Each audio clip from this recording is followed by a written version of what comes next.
ഹരേ കൃഷ്ണ. സർവം ശ്രീ രാധാകൃഷ്ണാർപ്പണമസ്തു. ഇന്ന് നമുക്ക് നമ്മുടെ ഭൂമിയിൽ ഒരു മനുഷ്യൻ സാധാരണഗതിയിൽ ഒരു ബ്രഹ്മജ്ഞാനമോ ആധ്യാത്മിക ജ്ഞാനമോ ഭക്തിയോഗമോ യോഗ സാധനകളോ ഒന്നുമില്ലാത്ത ഒരു സാധാരണ മനുഷ്യൻ എത്ര കാലഘട്ടം ഭൂമിയിൽ ജീവിച്ചാലാണ് ആ വ്യക്തിക്ക് ബ്രഹ്മപദം പൂർണ്ണമായ ഭഗവത് പദത്തിലെത്തി ഇനിയൊരു ജനിമൃതി ചക്രത്തിൽ പെടാത്ത മുമുക്ഷുവായി മാറി വിഷ്ണു പദപ്രാപ്തി ലഭിക്കുന്നത്? എത്ര കാലഘട്ടം ഭൂമിയിൽ ജീവിച്ചാലാണ് ഒരു സാധാരണ വ്യക്തിക്ക് ഭക്തിയെക്കുറിച്ചോ ഭഗവാനെക്കുറിച്ചോ ജ്ഞാനയോഗത്തെക്കുറിച്ചോ കർമ്മയോഗത്തെക്കുറിച്ചോ ഒന്നും അറിഞ്ഞുകൂടാത്ത ഒരു സാധാരണ വ്യക്തി എത്ര ജന്മം അല്ലെങ്കിൽ എത്ര വർഷം, ജന്മമല്ല എത്ര വർഷം ജീവിച്ചാലാണ് ഭൂമിയിൽ എത്ര വർഷങ്ങൾ ജീവിച്ചാലാണ് പരമമായ ആ ബ്രഹ്മ പദത്തിലേക്ക് എത്തിച്ചേരുന്നത് എന്ന് നമുക്ക് നോക്കാം. നമ്മൾ പലപ്പോഴും പറഞ്ഞിട്ടുണ്ട്, 84 ലക്ഷം യോനികളിൽ 84 ലക്ഷം തരത്തിലുള്ള ജീവരാശികളിലാണ് മനുഷ്യജന്മത്തിന് മുമ്പ് ഓരോ ജീവികളും ജന്മമെടുക്കുന്നത്. ആ 84 ലക്ഷം ജീവരാശികളിലൂടെ കടന്ന് വന്നതിന് ശേഷം മനുഷ്യജന്മം കിട്ടുകയാണ്. അപ്പോൾ നമ്മൾ ഈ മനുഷ്യജന്മത്തിന് ജസ്റ്റ് ബിഫോർ ഒരു മരമായോ അല്ലെങ്കിൽ ഒരു കൃമിയായോ അല്ലെ ഏതെങ്കിലും ഒരു ഷഡ്പദമായോ അല്ലെങ്കിൽ ഇഴജീവിയായോ അല്ലെങ്കിൽ ഒരു വന്യമൃഗമായോ ഒക്കെ ആയിരിക്കും ജനിച്ചത്. നമ്മുടെ ഇപ്പോഴത്തെ സ്വഭാവം അനുസരിച്ച് നമ്മൾ ആരായിരുന്നു? കഴിഞ്ഞ ജന്മം വന്യജീവിയാണോ അതോ ചെറിയ തരം ജീവികളാണോ അല്ലെങ്കിൽ ഏത് തരം സസ്യമായിരുന്നോ? എന്തായിരുന്നാലും നമുക്കതിനെക്കുറിച്ച് ഒരു മുജ്ജന്മത്തെക്കുറിച്ചൊരു ഇപ്പോൾ നമ്മുടെ ക്യാരക്ടർ വെച്ച് നമ്മുടെ സംസ്കൃതി വെച്ച് നോക്കുമ്പോൾ നമുക്ക് അറിയാൻ കഴിയും നമ്മൾ ആരായിരുന്നു. അതോ മനുഷ്യജന്മം കിട്ടിയത് തന്നെ അതിനു മുമ്പ് ഏതായിരിക്കും എന്നൊക്കെ എന്നുള്ളത് അറിയാൻ കഴിയും. നമ്മൾ സൂക്ഷ്മമായി നമ്മെ തന്നെ ഗ്രഹിച്ചാൽ, ജ്ഞാനം ലഭിച്ച ശേഷം, ഇതിനെക്കുറിച്ചൊക്കെയുള്ള ജ്ഞാനം കിട്ടിയതിന് ശേഷം അതിനെക്കുറിച്ച് ചിന്തിച്ചാലേ അതിനെക്കുറിച്ച് കറക്റ്റായിട്ട് നമുക്ക് അറിവ് കിട്ടുകയുള്ളൂ. അപ്പോൾ അങ്ങനെ ഇത്രയും യോനികളിലൂടെ ജനിച്ച് ജീവിച്ച് അതിന് ശേഷം നമുക്ക് കിട്ടുന്ന മനുഷ്യജന്മം എത്രാമത്തെ ജന്മമാണെന്നും എത്ര വർഷത്തിന് ശേഷം എത്ര വർഷം നമ്മൾ മുൻപ് ജീവിച്ചെന്നോ ഇനിയും എത്ര വർഷം ജീവിക്കാനിരിക്കുന്നു എന്നൊന്നോ ഒരു പിടുത്തവും ഇല്ല നമുക്ക്. നമ്മൾ മനുഷ്യനായിട്ട് ജനിച്ചാൽ ആ പരമപദത്തിലെത്തുവാൻ വേണ്ടിയാണ് നമ്മൾ പിന്നീട് പ്രയത്നിക്കേണ്ടത്. അതിന് നമ്മുടെ ഈ ഉള്ളിലുള്ള ആ ബോധം, ആ ബ്രെയിൻ ഡെവലപ്പ് ചെയ്ത് വികസിച്ചാണ് നമ്മൾ പൂർണ്ണമായ ആ ഒരു അറിവിലേക്ക് വന്നിട്ട് ഇനിയും ഇവിടെ ഒന്നും അറിയാനില്ല, അറിഞ്ഞതെല്ലാം ഇവിടെ നിന്ന് നേടിയതെല്ലാം മിഥ്യയായിരുന്നു എന്നും യഥാർത്ഥത്തിലുള്ള അറിവ് ആ ഈശ്വരൻ എന്ന പരമസത്യമാണെന്നും അത് ഉള്ളതുകൊണ്ടായിരുന്നു ഞാൻ ഇത്രകാലം ഇവിടെ ജീവിച്ചതും എല്ലാം നേടിയെടുത്തു എന്ന് അഭിമാനിച്ചതും എല്ലാം അത് ഈ ഭൂമിയിലെ ജീവിതത്തിന് വേണ്ടി മാത്രമാണ് ഞാനെന്ന ബോധം നമ്മളിൽ ഭഗവാൻ തന്നതെന്നും ഇവിടെ ഞാനില്ല, ഭഗവാൻ മാത്രമേ ഉള്ളൂ, അതാണ് പരമമായ സത്യം, ഞാൻ തന്നെയാണ് ഭഗവാൻ എന്ന ഒരു തത്വത്തിലേക്ക് നാം എത്തുന്നു. അതിനുശേഷം ഭഗവാനും ഞാനും ഒന്നാകുന്നു എന്ന തത്വത്തിലേക്ക് എത്തുന്നു. ഇതൊക്കെ ഉപനിഷത്ത് തത്വങ്ങളാണ്. ഏറ്റവും അവസാനം നമ്മൾ എത്തുന്നത് എവിടെയാണ്? ഇവിടെ ഞാനില്ല, ഭഗവാനേ ഉള്ളൂ എന്ന തത്വത്തിലെത്തുന്നു.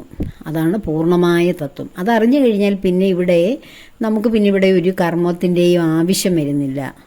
പിന്നെ നമുക്ക് പിന്നെ ഇവിടെ ഒരു ശരീരത്തിൻ്റെ പോലും ആവശ്യം വരുന്നില്ല. കർമ്മം ചെയ്യാനാണല്ലോ ശരീരം.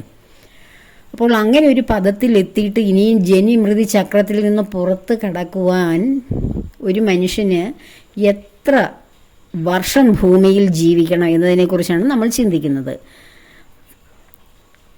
10,60,60,000 വർഷങ്ങളാണ് മനുഷ്യൻ ഒരു സാധാരണ മനുഷ്യനായി ഭൂമിയിൽ പല പല പല മനുഷ്യജന്മങ്ങൾ എടുക്കുന്നത്. 10,60,000 വർഷം. അത്രയും വർഷം നമ്മൾ ജീവിച്ച് ഒരു ജന്മം കൊണ്ടല്ല, എത്രയോ ലക്ഷം ജന്മങ്ങൾ കൊണ്ടാണ് നമ്മൾ അത്രയും ആർജിക്കുന്നത്. ഒരു ജന്മം എന്ന് വെച്ചാൽ മാക്സിമം നമ്മൾ ഭൂമി ഉണ്ടായ കാലം നോക്കുമ്പോൾ 200 അല്ലെങ്കിൽ 250, അതും അല്ലെങ്കിൽ കലിയുഗത്തിൽ 125 വർഷമാണ് പറഞ്ഞിരിക്കുന്നത്. അതിനു മുമ്പ് 500ഉം 1000 ഒക്കെ വർഷങ്ങളുണ്ടായിരുന്നു, ഓരോ യുഗത്തിൻ്റെയും ദൈർഘ്യമനുസരിച്ച് പുരുഷായുസ്.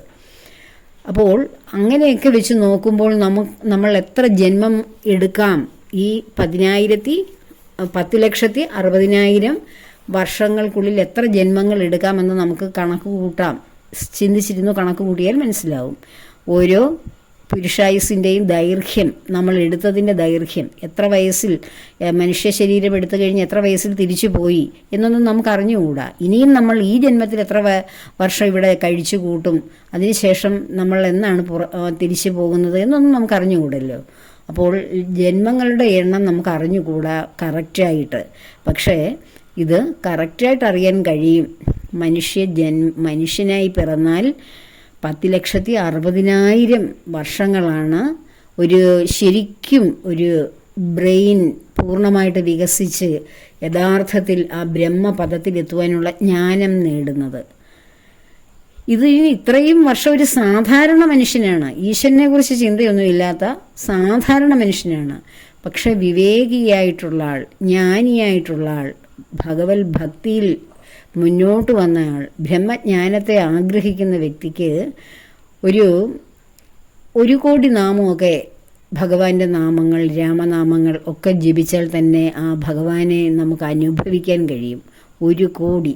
അതുകൊണ്ടാണ് നമ്മുടെ പുരാണങ്ങളിലൊക്കെ 500 വർഷം 10,000 വർഷം തപസ്സനുഷ്ഠിച്ചു എന്നൊക്കെ ഇങ്ങനെ പറയുന്നത്. ഒരു ജന്മം കൊണ്ട് 10,000 വർഷം ഇരുന്നു, അല്ലെങ്കിൽ അങ്ങനെ അത്രയും ഇരുന്നു എന്നല്ല അതിനർത്ഥം. ഓരോ ജന്മവും എടുത്തതിൻ്റെ ബാക്കിയാണ് പിന്നീട് വന്ന് ഇത്ര വർഷം ആ ഭഗവത് സേവയ്ക്ക് വേണ്ടി നീക്കി വെച്ചതിന് ശേഷമാണ് ആ ഭഗവാൻ അവരിൽ പ്രസാദിക്കുന്നത്. നമ്മൾ ശ്രീകൃഷ്ണ പരമാത്മാവിൻ്റെ അച്ഛനായ വസുദേവരെയും ദേവകിയമ്മയുടെയും പൂർവ്വജന്മത്തെക്കുറിച്ചും അതുപോലെ തന്നെ ശ്രീരാമചന്ദ്ര പ്രഭുവിൻ്റെ പിതാവായ ദശരഥ മഹാരാജാവിനെയും കൗസല്യ മാതാവിൻ്റെയും ഒക്കെ പൂർവ്വജന്മത്ത് അവരെ എത്രയോ യുഗങ്ങളിരുന്ന് തപസ്സനുഷ്ഠിച്ച കാര്യമൊക്കെ നമ്മൾ ഇരുന്ന് പറയുന്നുണ്ട്, നമ്മൾ പുരാണങ്ങളിൽ വായിച്ച് മനസ്സിലാക്കുന്നുണ്ട്.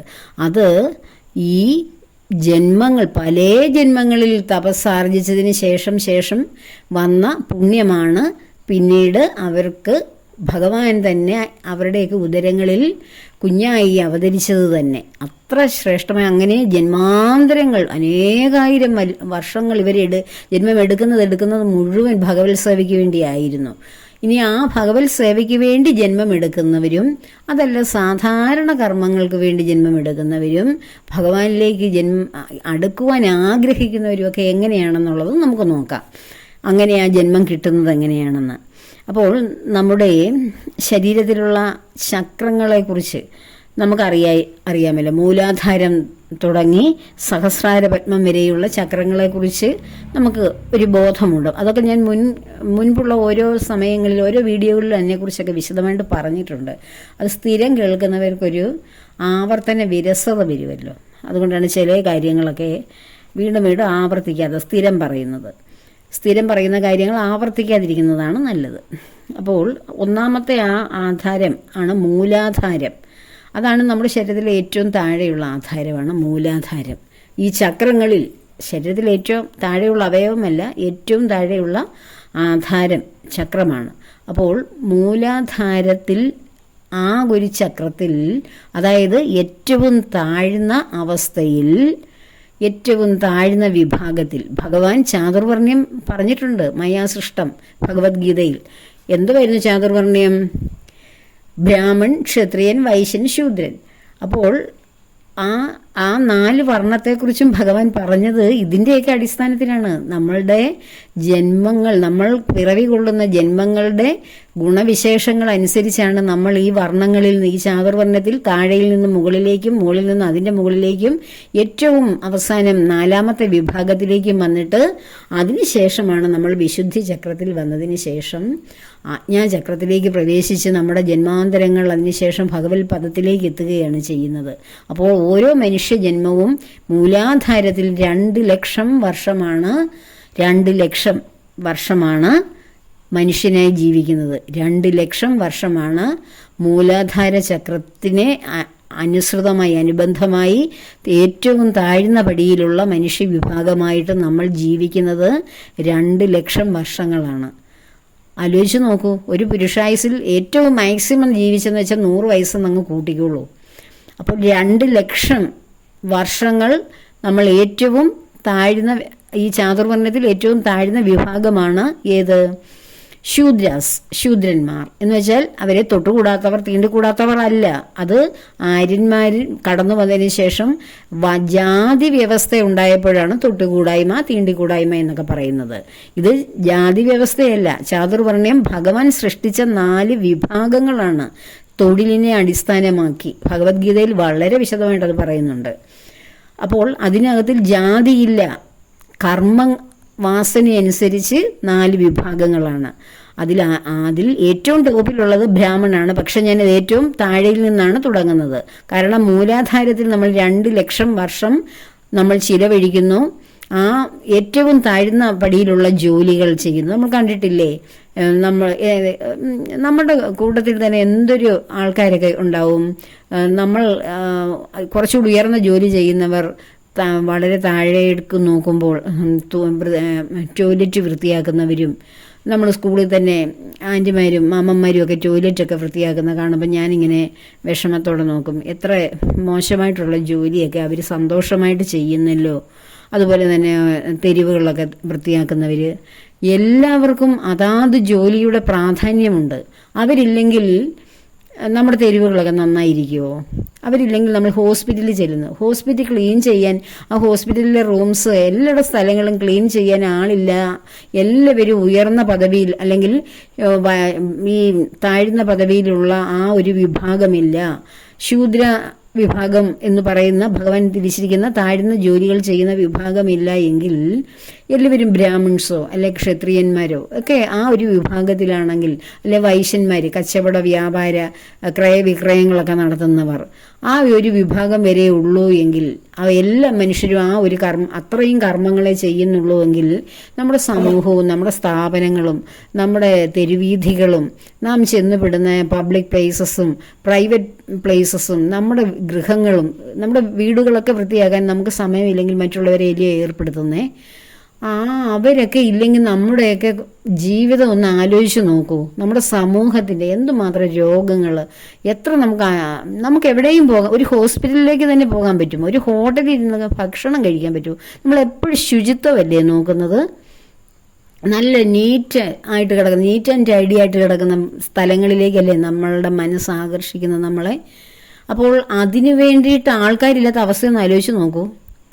അപ്പോൾ അതാണ് ഭഗവാൻ ശൂദ്ര വിഭാഗം എന്ന് പറഞ്ഞത്. അവിടെ അതിനകത്തിൽ എല്ലാവരും ഉണ്ട്. കരകൗശല ജോലി ചെയ്യുന്നവർ, ഇതുപോലെ ക്ലീനിങ് ജോലി ചെയ്യുന്നവർ, മറ്റുള്ളവർക്ക് വേണ്ടി കൂലിപ്പണി ചെയ്യുന്നവർ, മറ്റ് യജമാനന്മാർക്ക് കൂലിപ്പണി ചെയ്യുന്ന വിഭാഗങ്ങളെല്ലാം അതിലാണ് വരുന്നത്. നമ്മൾ വിദേശങ്ങളിലൊക്കെ ഒരു മെയിനായിട്ടുള്ള ഒരാളിൻ്റെ അണ്ടറിൽ ജോലി ചെയ്യുന്നവരില്ലേ, ആ മെയിനായിട്ട് ജോലി ചെയ്യുന്ന ആൾ രജോ ഗുണത്തിൽ, അതായത് അവർ വൈശ്യ വിഭാഗത്തിൽപ്പെടുന്നവരാണ്. വൈശ്യ വിഭാഗത്തിൽപ്പെടുന്നവരാണ് അവർ. രാജ്യത്തെ രക്ഷിക്കുകയും രാജ്യകാര്യങ്ങളിലൊക്കെ ഏർപ്പെടുകയും ഒക്കെ ചെയ്യുന്ന ഭരണാധിപന്മാരും രാജ്യത്തെ സംരക്ഷിക്കുന്ന സൈനികരും നമ്മുടെ ഭരണവും രാജ്യവുമായിട്ട് ബന്ധപ്പെട്ടവരെല്ലാം ക്ഷത്രിയന്മാരാണ്. ഭഗവാനെ അറിയാൻ വേണ്ടി ഇറങ്ങി തിരിച്ചവരെല്ലാം ബ്രാഹ്മണന്മാരാണ്. അതിന് പൂണിലിടുകയോ ക്ഷേത്രത്തിലിരുന്ന് പൂജ ചെയ്യുകയോ അല്ല. ബ്രഹ്മത്തെ അറിയുവാൻ ആര് ശ്രമിക്കുന്നുവോ അവരൊക്കെ ബ്രാഹ്മണനാണ്, ബ്രഹ്മജ്ഞാനം ലഭിക്കുന്നവർ. അപ്പോൾ ഈ താഴേക്കിടയിൽ ജോലി ചെയ്യുന്നവരെ കാണുമ്പോൾ നമുക്ക് പുച്ഛമല്ല തോന്നേണ്ടത്, നമുക്ക് അവരോട് അനുതാപം തോന്നണം, സ്നേഹം തോന്നണം. നമ്മളെക്കാൾ കൊണ്ട് കഴിയുന്നതൊക്കെ അവർക്ക് ചെയ്തു കൊടുക്കാൻ തോന്നണം. കാരണം ഇപ്പോൾ ഒരു സ്കൂളിലെ കാര്യം തന്നെ എടുക്കൂ. ഏറ്റവും ഈ സ്കൂളിൻ്റെ പരിസരം വൃത്തിയാക്കുകയും ടോയ്ലറ്റ് വൃത്തിയാക്കുകയും ഗാർഡൻ വൃത്തിയാക്കുകയും അതിന് വെള്ളം ഒഴിക്കുകയും കൊച്ചു കുട്ടികളെ KG സെക്ഷനിലുള്ള കുഞ്ഞുങ്ങളുടെ പാത്രം കഴുകി കൊടുക്കുകയും അവരെ ടോയ്ലറ്റിൽ കൊണ്ടുപോയി ശുദ്ധമാക്കുകയും ഒക്കെ ചെയ്യുന്ന ജോലികൾ ചെയ്യുന്നവരുണ്ട്. ടീച്ചേഴ്സുണ്ട്, പ്രിൻസിപ്പാളുണ്ട്, പിന്നെയോ വൈസ് പ്രിൻസിപ്പാളുണ്ട്. അങ്ങനെ ധാരാളം മേലോട്ടുള്ളവരൊക്കെ ഉണ്ട്, മാനേജ്മെൻറ്റും ഒക്കെ. അപ്പോൾ ഓരോരുത്തരും അതാത് കർമ്മം ചെയ്യാൻ അതാത് വിഭാഗങ്ങളില്ല എങ്കിലത്തെ അവസ്ഥയൊന്ന് ആലോചിച്ച് നോക്കൂ, എന്തായിരിക്കും ആ സ്കൂളിൻ്റെ. എനിക്ക് പരിചയമുള്ള ഒരു സ്ഥാപനത്തെക്കുറിച്ച്, ഞാൻ പ്രവർത്തിക്കുന്ന സ്ഥാപനത്തെക്കുറിച്ചാണ് ഈ പറയുന്നത്. ഓരോരുത്തരും അവനവൻ ജോലി ചെയ്യുന്ന സ്ഥാപനങ്ങളെക്കുറിച്ച് ആലോചിച്ച് നോക്കൂ. അപ്പം നമ്മൾ അവരെ ഏറ്റവും മോശക്കാരായിട്ടല്ല കാണുന്നത്. ഒരു ഓഫീസിൽ പ്യൂൺ ഒക്കെ ആയിട്ട് നിൽക്കുന്നവർ,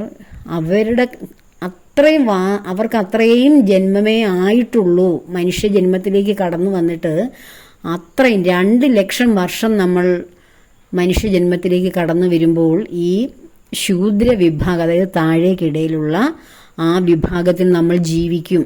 നമ്മളൊന്നും അറിയാൻ വയ്യ, ഈശ്വരനെ അറിയത്തില്ല. എന്ത് ദുരിതം വന്നാലും ദുഃഖം വന്നാലും അതെല്ലാം സഹിക്കുകയോ അല്ലെങ്കിൽ മറ്റുള്ളവരുടെ മണ്ടേ പഴിചാരുകയോ ഒക്കെ ചെയ്ത് നമ്മളിങ്ങനെ ജീവിക്കും. കുറച്ച് പേർക്ക് അത് സഹിക്കാൻ വയ്യാതെ ജീവിതത്തിൽ നിന്ന് വിട്ടുപോവുകയോ അല്ലെങ്കിൽ ലഹരിക്ക് അടിമയാകുകയോ അങ്ങനെ പരസ്പരം കലഹിക്കുകയോ ഒക്കെ ചെയ്യുന്ന വിഭാഗങ്ങളില്ലേ. നമുക്കത് അങ്ങനെയൊക്കെയുള്ളൊരു സമൂഹത്തിൽ അതിനേക്കാളും ഉയർന്ന പടിയിൽ ജീവിക്കുന്നവർക്ക് ഒത്തുപോകാൻ പറ്റില്ല. അതുകൊണ്ടാണ് നമ്മൾ അങ്ങനെയുള്ള ഏരിയകളൊക്കെ വിട്ടു നിൽക്കുന്നത്. പക്ഷേ അതേ വിഭാഗങ്ങൾക്ക് അതേ ഏരിയ തന്നെയാണ് ഇഷ്ടം. ചില കോളനികളും ചേരികളിലൊക്കെ ജീവിക്കുന്ന മനുഷ്യരെ ശ്രദ്ധിച്ചിട്ടില്ലേ? അവർക്ക് അവിടം വിട്ടുപോകാൻ പറ്റില്ല. ഇപ്പോൾ കടൽ തീരത്ത് താമസിക്കുന്ന ആൾക്കാർ, അവിടെ നമ്മൾ ചെന്ന് കഴിഞ്ഞാൽ വീടിനുള്ളിലൊക്കെ ജലമായിരിക്കും, എപ്പോഴും നനവായിരിക്കും. ഏതൊരു കാലാവസ്ഥ ചേഞ്ച് വന്നാലും അവരുടെ ജീവന് ഭീഷണിയായിരിക്കും. താമസ സൗകര്യമൊക്കെ നമുക്ക് ആ ജലവുമായിട്ട് ബന്ധപ്പെടാതെ താമസിക്കുന്നവർക്കൊക്കെ നന്നായിട്ട് അത് ബുദ്ധിമുട്ട് തോന്നും. ഞാൻ കഴിഞ്ഞ ദിവസം ഒരു സിനിമയെക്കുറിച്ച് ഈ അടുത്ത ഇടയ്ക്ക് പറഞ്ഞിരുന്നു, ഉള്ളൊഴുക്ക് എന്ന സിനിമ. അത് കുട്ടനാടിലെ ജനങ്ങളുടെ ജീവിതത്തെ, ജലം അവിടെ പൊങ്ങുമ്പോൾ, ജലനിരപ്പ് ഉയരുമ്പോൾ ആ വീടുകളിലൊക്കെ ഉണ്ടാകുന്ന ബുദ്ധിമുട്ടുകളും അവരുടെ പ്രദേശത്തുണ്ടാകുന്നതും, ഒരു ശവസംസ്കാരം നടത്താൻ പോലും എത്രയോ ആഴ്ചകൾ ജലം താഴുന്നവരെയും കാത്തിരിക്കേണ്ട ഒരു അവസ്ഥയെക്കുറിച്ചുമൊക്കെയാണ് അതിനകത്ത് വിശദീകരിക്കുന്നത്. അപ്പോൾ അതിനൊപ്പം 2 സ്ത്രീകളുടെ മാനസിക സംഘർഷങ്ങളും, അതാണ് ഞാൻ ആ സിനിമയെക്കുറിച്ച് ഹൈലൈറ്റ് ചെയ്ത് പറഞ്ഞത്. അപ്പോൾ അവിടെയൊക്കെ കാണുമ്പോഴാണ് നമ്മൾ മനസ്സിലാക്കുന്നത് ഇങ്ങനെയൊക്കെയുള്ള മനുഷ്യരൊക്കെ എങ്ങനെ ഇവരെയൊക്കെ ഇവിടെ അക്കോമഡേറ്റ് ചെയ്ത് പോകുന്നു. അല്ലാതെ ഈ ജലത്തിൻ്റെ പ്രശ്നം ഇല്ലാത്ത സ്ഥലത്തു നിന്നുള്ളവർ അവിടെ ചെന്നാൽ നമുക്ക് അവിടെ ഒരു ദിവസം പോയിട്ട് 1 മണിക്കൂറൊക്കെ നിൽക്കാൻ പറ്റുമോ? പറ്റില്ല. അപ്പോൾ അവർക്ക് അവിടെ അനുയോജ്യമായിട്ട് തോന്നുന്നത് എന്തുകൊണ്ടാണ്? അവരതുമായിട്ട് പൊരുത്തപ്പെട്ടു പോകുന്ന ഒരു നിലവാരമാണ്, മാനസികമായ ഒരു നിലവാരമാണ് അവർക്കുള്ളത്. അവിടെ നിന്ന് രക്ഷപ്പെട്ടു പോകണ്ട. തെരുവിലൊക്കെ ചേരികളിലൊക്കെ കഴിയുന്നവർക്ക് ഒരു സാമൂഹിക പ്രവർത്തകൻ ഒരിക്കൽ പറയുന്നത് ഞാൻ കേട്ടു, അവർക്കെല്ലാം നല്ല നല്ല വീടുകളൊക്കെ വെച്ച് കൊടുത്തു എന്ന്. കുറച്ച് കഴിഞ്ഞപ്പോഴോ അദ്ദേഹം ചെന്ന് നോക്കിയപ്പോൾ ഇവർ വീടും തെരുവിൽ തന്നെ ഇരിപ്പുണ്ട്, ചേരിയിൽ തന്നെയാണ് അവർ കഴിയുന്നത്. ഈ നല്ല വീടുകളൊക്കെ അവർ വിൽക്കുകയോ വാടകയ്ക്ക് കൊടുക്കുകയോ ഒക്കെ ചെയ്ത് അതിൻ്റെ സമ്പത്ത് മേടിച്ച് സുഖമായിട്ടിരിക്കുന്നെന്ന്. അപ്പോൾ അവർക്ക് നല്ല വീടുകളൊന്നും ആവശ്യമില്ല. അവരെവിടെയാണോ കഴിയുന്നത് അവിടെ വേണം അവരുടെ സ്വർഗം. നമ്മൾക്ക് തോന്നും ആ വീട് മോശമാണ്, അവർ താമസിക്കുന്നിടം മോശമാണ്, അവർക്ക് കുറച്ചുകൂടെ ബെറ്റർ ആയിട്ടുള്ള ഒരു ജീവിതം കൊടുക്കണമെന്ന് തോന്നിയാലും അവർക്ക് ആ ജീവിതം വേണ്ട. അത് അവരുടെ ജന്മഗുണമാണ്. അവരത്രേ എത്തിയിട്ടുള്ളൂ. അവർ പിന്നെയും ജീവിച്ച് ഈ 2 ലക്ഷവും കടന്ന് 2 ലക്ഷം വർഷം ആ താഴേക്കിടയിലുള്ള ജീവിതം നയിച്ച് വരുന്നു കഴിയുമ്പോൾ അവർക്ക് തോന്നും എനിക്കും ഇനി മേലോട്ടുള്ള ജീവിതം വേണമെന്ന് ആഗ്രഹം വന്നിട്ട് അതിനുവേണ്ടി പ്രയത്നിക്കാൻ തുടങ്ങുമ്പോൾ പിന്നത്തെ ജന്മം അവർ വരുന്നത് കുറേ കൂടി ഉയർന്ന വിഭാഗങ്ങളുടെ ഇടയിൽ നല്ല അച്ഛനമ്മമാർക്കൊക്കെ ആയിരിക്കും പിന്നീട് അവർ ജനിക്കുന്നത്. അപ്പോൾ ഇതൊക്കെ നമ്മൾ ഇങ്ങനെ മനസ്സിലാക്കി വരുമ്പോൾ നമുക്ക് നമ്മുടെ ജീവിതത്തെക്കുറിച്ചോ നമ്മുടെ സാഹചര്യത്തെക്കുറിച്ചോ നമ്മുടെ ജോലിയെക്കുറിച്ചോ ജോലിയില്ലായ്മയെക്കുറിച്ചോ ഒന്നും ഒരു പരിതാപം വരുത്തില്ല. നമുക്ക് അജ്ഞത കൊണ്ടാണ് നമ്മൾ എല്ലാറ്റിനും വിഷമം വരികയും നമ്മൾ മറ്റുള്ളവരോട് കുറ്റം പറയുകയും സ്വയം ശപിക്കുകയും ഒക്കെ ചെയ്യുന്നത് നമ്മുടെ അറിവില്ലായ്മ കൊണ്ടാണ്. നമുക്ക് അറിവ്, ജ്ഞാനം ഒക്കെ വർദ്ധിച്ച് വരുമ്പോൾ ഇതൊക്കെ ആക്ച്വലി ഇവിടെ പ്രകൃതിയിൽ നടക്കുന്ന പ്രതിഭാസം തന്നെയാണ്. നാം അതിൻ്റെ ഭാഗമാണ്. ഏതോ ഒരു കാലത്തിൻ്റെ ഏതോ ഒരു കുത്തൊഴുക്കിൽ നാം ഇവിടെ മനുഷ്യനായി ഒരിക്കൽ വന്നു പിറന്നു. ഇനിയും അതിന് മുന്നോട്ട് എത്രയും വേഗം ഈ ജീവിത സാഗരത്തിൽ നിന്ന് മറുകരയെത്തുവാൻ നമ്മൾ ജ്ഞാനം സ്വീകരിച്ച് നമ്മൾ ഉയരുകയാണ് വേണ്ടത്. ഈ 10,60,000 വർഷം കാത്തിരിക്കേണ്ട. അത് അജ്ഞരായ മനുഷ്യരെ കുറിച്ചാണ് പറഞ്ഞത്. ഈശ്വരജ്ഞാനത്തിലേക്ക് വരുന്നവർക്ക് ഇത്രയും സമയത്തിൻ്റെ ഒരു ആവശ്യമൊന്നുമില്ല. അവരുടെ ബോധത്തെ ഉയർന്ന തലത്തിലേക്ക് ഉയർത്തണം ജ്ഞാനമാർഗത്തിലൂടെ. അതിന് വേണ്ടുന്ന ജ്ഞാനം അറിവുകളാണ്, പല വിധത്തിലുള്ള അറിവുകളാണ്. ഉപനിഷത്തിലെ അറിവുകൾ, ഭഗവത്ഗീതയിലെ അറിവുകൾ, ഭാഗവതത്തിലെ അറിവുകൾ, ജ്ഞാനപ്പാനയിൽ പൂന്താനം തിരുമേനി പറഞ്ഞിരുന്ന അറിവുകൾ. ഇതൊക്കെയാണ് ഞാൻ ഈ സംസാരിക്കുന്നതിൻ്റെ എല്ലാറ്റിൻ്റെയും മേമ്പൊടി അതൊക്കെ ചേർത്താണ്. ഏറ്റവും കൂടുതൽ ഉപനിഷത്തിൽ നിന്ന് ഞാൻ മനസ്സിലാക്കിയിട്ടുള്ള കാര്യങ്ങളാണ്. അതാണ് യഥാർത്ഥത്തിൽ ബ്രഹ്മജ്ഞാനം. എല്ലാ വേദങ്ങളുടെയും അവസാനമാണത്. ഇതൊക്കെ നമ്മൾ അറിഞ്ഞ് മുന്നോട്ട് പോയി കഴിഞ്ഞാൽ നമുക്ക് ഇത്രയും ഞാൻ ഈ പറഞ്ഞ ലക്ഷം വർഷങ്ങളുടെ ആവശ്യം വരത്തില്ല. നമുക്ക് പൂർണ്ണമായി ഈ ജീവിത സാഗരത്തിൻ്റെ മറുകര എത്തുവാൻ. അപ്പോൾ അങ്ങനെ 2 ലക്ഷം വർഷങ്ങൾ നമ്മൾ ആരായി ജീവിച്ചു? മൂലാധാരത്തിൽ ജീവിച്ചു. അതിനുശേഷം സ്വാധിഷ്ഠാന ചക്രത്തിലാണ് അടുത്ത 2 ലക്ഷം വർഷങ്ങൾ. ടോട്ടൽ വർഷങ്ങൾ 10,60,000. അപ്പോൾ 2 ലക്ഷം അതിൽ നിന്ന് പോയി. അടുത്ത 2 വർഷം സ്വാധിഷ്ഠാന ചക്രത്തിൽ 2 ലക്ഷം വർഷം നമ്മൾ ജീവിക്കും. അത് ആ ഏറ്റവും താഴേക്കിടയിൽ നിന്ന് അല്പം നമ്മൾ മേലോട്ട് കയറി. ഇപ്പം ശൂദ്ര വിഭാഗത്തിലാണ് നമ്മൾ വന്ന് പിറന്നതെങ്കിൽ 2 ലക്ഷം വർഷം അതിൽ ജീവിച്ചതിന് ശേഷം നമ്മൾ അതിൻ്റെ തൊട്ടുമുകളിലുള്ള വൈശ്യ വിഭാഗത്തിൽ 2 ലക്ഷം വർഷം ജീവിച്ച് മരിച്ച് ജീവിച്ച് പിന്നെയും ജന്മമെടുത്ത് ആ വൈശ്യ വിഭാഗത്തിൽ തന്നെ ജീവിക്കും. നമ്മൾ ഇപ്പോൾ ഓരോ വിഭാഗത്തിലെ ഓരോ കുലത്തൊഴിൽ ചെയ്യുന്ന ആ വീട്ടിൽ എങ്ങനെ വന്ന് ജനിച്ചു എന്നൊക്കെ നമുക്ക് ചിന്തിക്കത്തില്ലേ? അപ്പോൾ പക്ഷേ ഏറ്റവും നമ്മൾ ഈ അടുത്തിടയിൽ ഞാൻ ആദിവാസി പെൺകുട്ടികളിൽ നിന്നും ഡോക്ടറേറ്റ് ഒക്കെ കിട്ടിയ IAS ഒക്കെ കിട്ടിയ കുട്ടികളെക്കുറിച്ച് വായിച്ചു. അവരുടെ ആ താഴ്ന്ന വിഭാഗത്തിലുള്ള ആ ജന്മം അവിടെ തീരുകയാണ്. അവർ മേലോട്ട് ഉയരുകയാണ് ഇനിയും ആ ജന്മത്തിൽ. അതുകൊണ്ടാണ് അതിൽ നിന്ന് വളരെ റെയറായിട്ടുള്ള പുതിയ തലമുറക്കാർ അതിൽ നിന്ന് മേലോട്ട് വരുന്നത്. ഈ പുതിയ തലമുറ എന്ന് വെച്ചാൽ പഴയ തലമുറ തന്നെയാണ്. അവർ പുതിയ ശരീരം എടുത്ത് വന്നേ ഉള്ളൂ.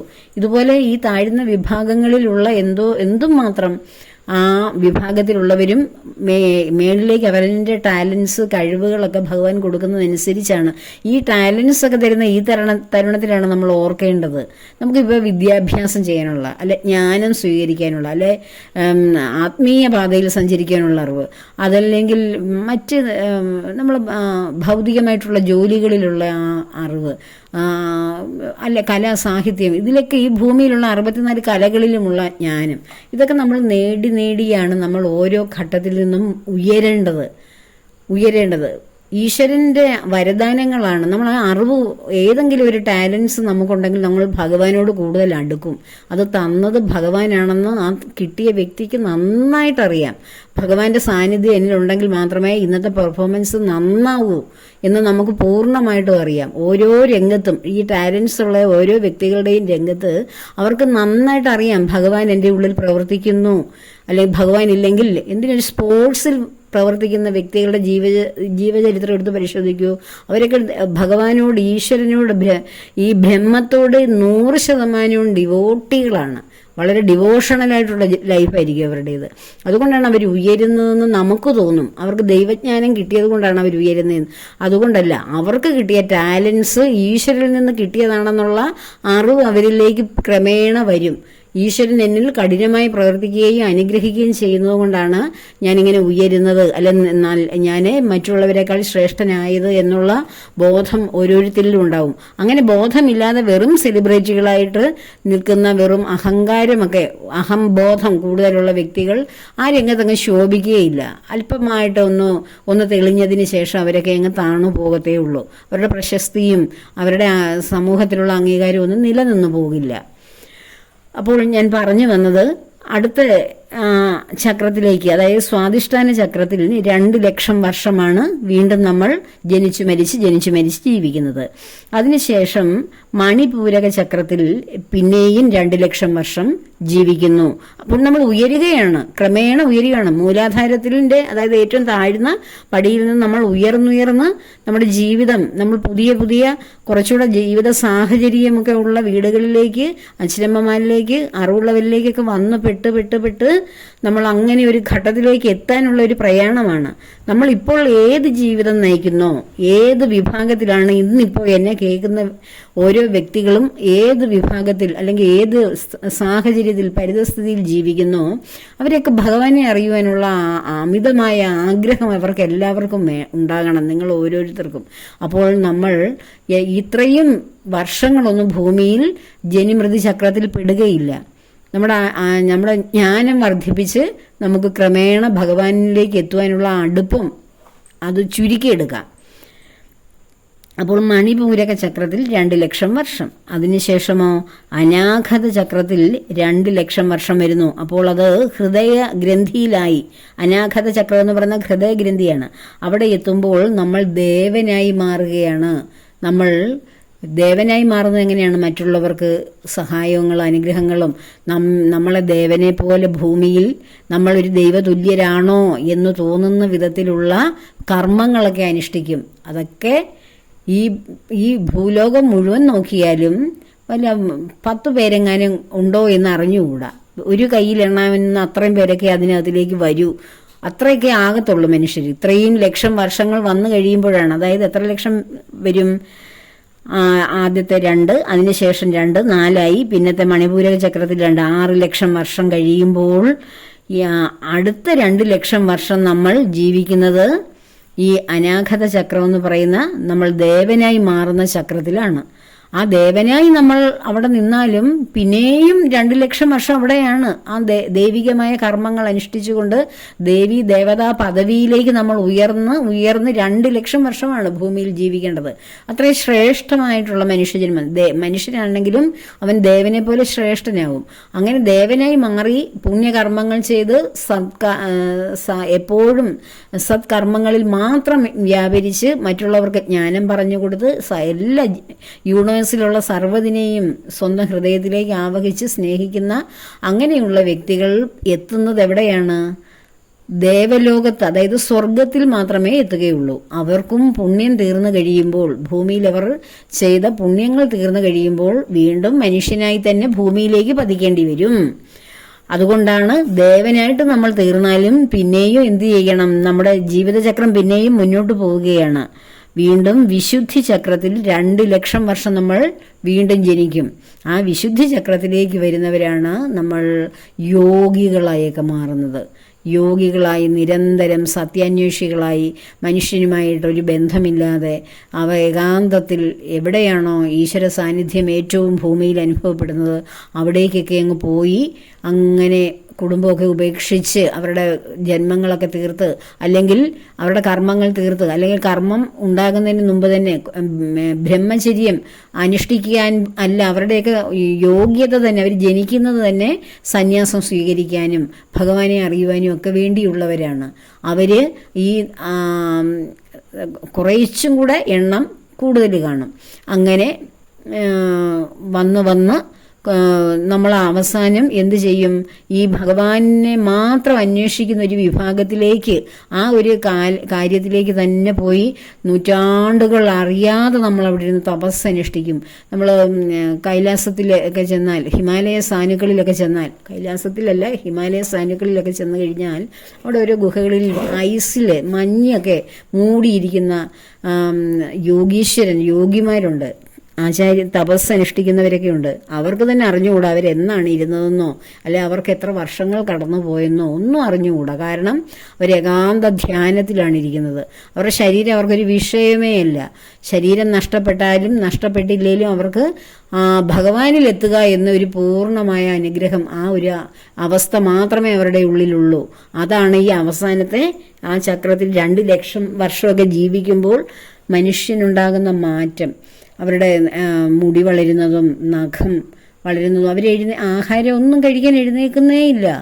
അങ്ങനെ അവർ അങ്ങനെ ഇരുന്നിരുന്ന് ഒരു വൃക്ഷം എങ്ങനെ മാറ്റം വരുന്നു അതുപോലെ ആ മനുഷ്യ ശരീരത്തിന് മാറ്റം ക്രമേണ സംഭവിച്ച് അവരവിടെ ഇരുന്ന് സമാധിയായി ഭഗവത് പാദങ്ങളിൽ ചെന്ന് ജനിമൃതി ചക്രത്തിന് പുറത്ത് കടക്കുന്നു. അപ്പോൾ ആ വിശുദ്ധി ചക്രത്തിൽ 2 ലക്ഷം വർഷം ജീവിക്കുന്നു. ബാക്കി വരുന്ന ഇപ്പോൾ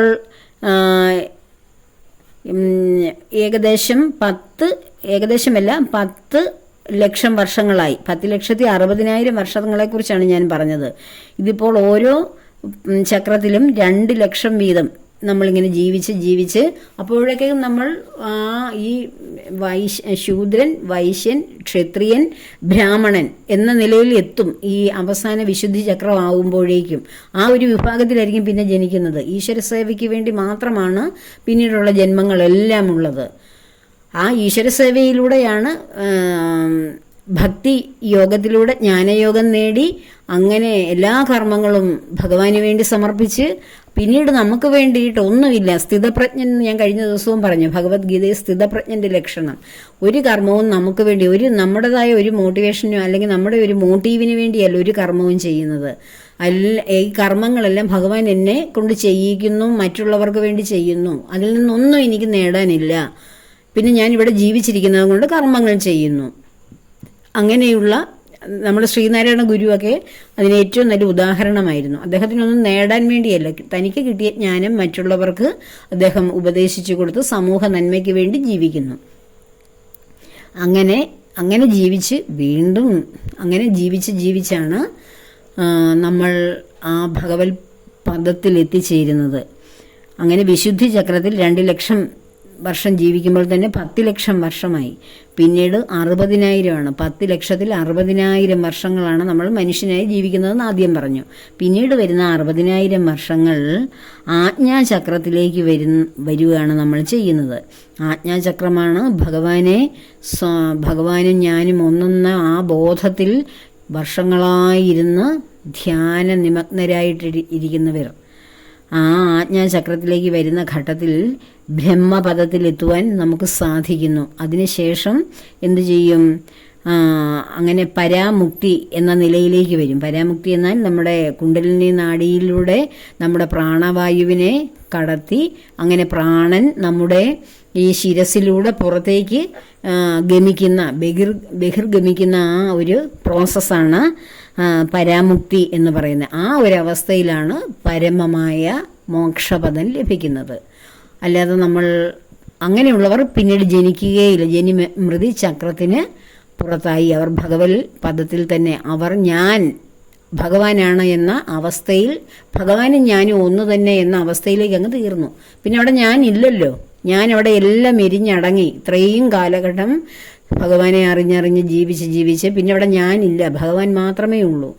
ആ ഭഗവാനിലേക്ക് ചെന്ന് ഞാൻ ലയിക്കുകയാണ് ചെയ്യുന്നത്.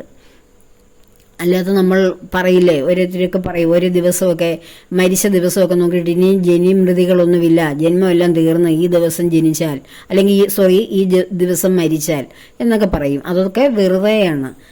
ജനിമൃതി ചക്രത്തിന് പുറത്തു വരണമെങ്കിൽ കുണ്ടലിനി നാഡിയിലൂടെ പ്രാണവായുവിനെ കടത്തിവിട്ട് അത് അങ്ങനെ പരിശീലിച്ച് നമ്മളെല്ലാവരും ആ ഒരു സ്റ്റേജിലെത്തും. മനുഷ്യനായിട്ട് ജനിച്ചവർ എല്ലാവരും ആ ഒരു യോഗസിദ്ധിയിലൂടെ സമാധിപദത്തിലെത്തി ഈ പരാമുക്തിയിലൂടെ നമ്മൾ പൂർണ്ണമായി ഭഗവാനിൽ എത്തും എല്ലാവരും. അങ്ങനെ എത്തിയവർ ഗുരുദേവനെ മാത്രമേ നമുക്കറിയാവുന്ന കാലഘട്ടത്തിലുള്ള, അതിനു മുമ്പ് എത്രയോ മഹർഷീശ്വരന്മാർ, അദ്ദേഹം നമുക്ക് സമൂഹത്തിന് വേണ്ടി ഗുരുദേവൻ പ്രവർത്തിച്ചതുകൊണ്ടാണ് അദ്ദേഹത്തിനെ എല്ലാവർക്കും അറിയാവുന്നത്.